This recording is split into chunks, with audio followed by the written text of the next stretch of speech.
Well, the deadline to obtain the New York State Real ID is getting closer.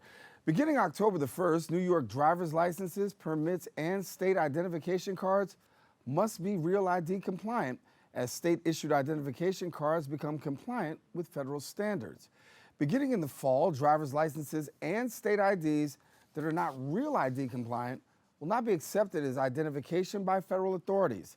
This means New Yorkers who haven't switched over won't be able to use their state-issued ID taking domestic flights unless they have a valid passport. The Real ID will become mandatory for domestic flights and intermilitary bases and other certain federal sites.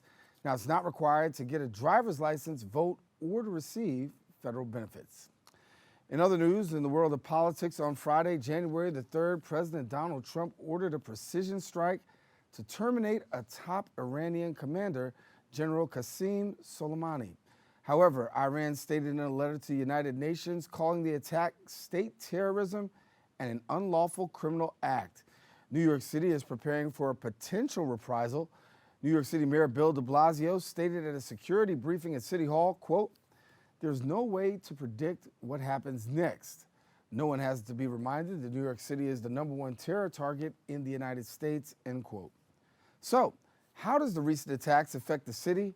What does this mean for the United States moving forward? Here now to tell us more is our political and legal analyst, J.C. Polanco. J.C., good to have you. Happy New Year. Happy New Year to you. Listen, let's get right at it. Of course, this terror attack, or I should say this attack, really brings to mind for a lot of New Yorkers the threat of terror coming right here at our door. Well, you know what? I think Mayor de Blasio is right for once. We are constantly under terror watch. We know we are the terror capital of the country, right? We know that we can at any point be hit because we're an open society. Our trains don't require metal detectors, right? Mm-hmm. Our restaurants either. So it's always something in the back of our heads, especially since 9/11, that New York City is in fact vulnerable to an attack. What's happening in Iran today sends shivers down the spines of many of us who were here in 9/11 and think that maybe something can happen here in the United States. I don't think it's a foregone conclusion that something that won't happen in the future, but for us to be on alert, I think it's the right message. All right, well, let's talk a little bit about the attack itself. A lot of people questioning President Trump, his decision to attack Iran. Well, he didn't attack Iran. He attacked General Soleimani. He took him out. This is the issue. The issue is that the last two presidents had opportunities to take him out and didn't because of the potential repercussions. But this is what we do know. And I know that when it comes to President Trump, I, like many other Bronxites, find him to be incredibly polarizing.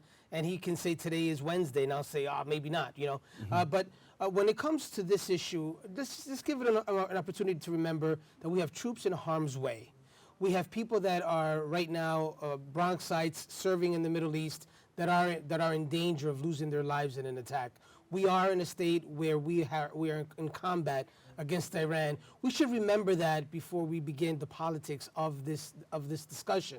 The fact of the matter is that Soleimani has American blood in his hands. Like Democrats and Republicans have said, they're shedding no tears about his death.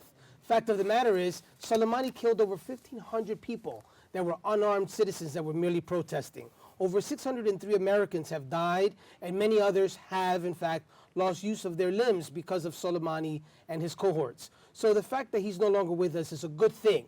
The problem is, what now? Are we now in a position where we're now more in danger? Are our soldiers now more in danger? And what we saw in the attacks last night, from the latest reports, there have been no casualties, very little damage as far as our airplanes at the American military base that was attacked last night. So what does President Trump do now?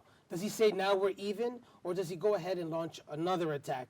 Because I think this is where cooler heads have to prevail. And I think Bronxites are seeing this as an opportunity for the president to maybe say, okay, you launched some attacks last night, we got your guy, let's stop now, and let's figure out how we can get back to the negotiating table. Because if not, let's face it, if President Trump this morning decides that he's going to launch an attack against Iran for last night's attack of over 12 missiles, 12 ballistic missiles that hit our American military site, we may be heading to another long, drawn-out war in Iran. But talking to New Yorkers, hearing the flavor of New Yorkers, of course, throughout the course of the city, a lot of tension, a lot of worry, because, of course, we're a prime target for retaliation. We've always been a prime target. This guy Soleimani and the Iranians have had people around the country committing terrorism against the United States. We have lost hundreds of thousands of Americans because of people like Soleimani and his terrorist network. So we've always been under the careful watch that something can happen.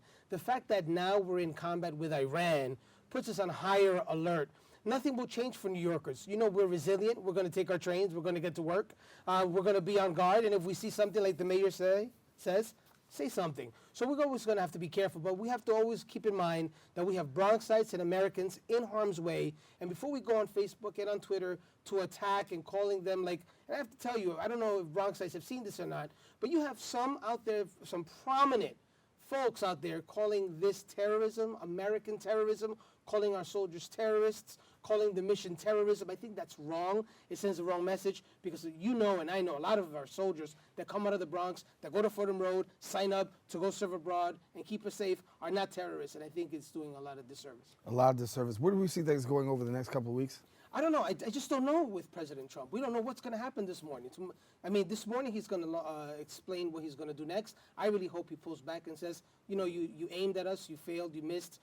Let's see about getting to a negotiating table. All right, J.C. Blanco, that's why we got you here. Thanks a lot, J.C. Blanco. Appreciate it. And that's all we have for our Bronx updates. We are going to take a quick break, but when we return, we're going to talk to a candidate for the Congress in District 15. That's coming up right after this here on Open.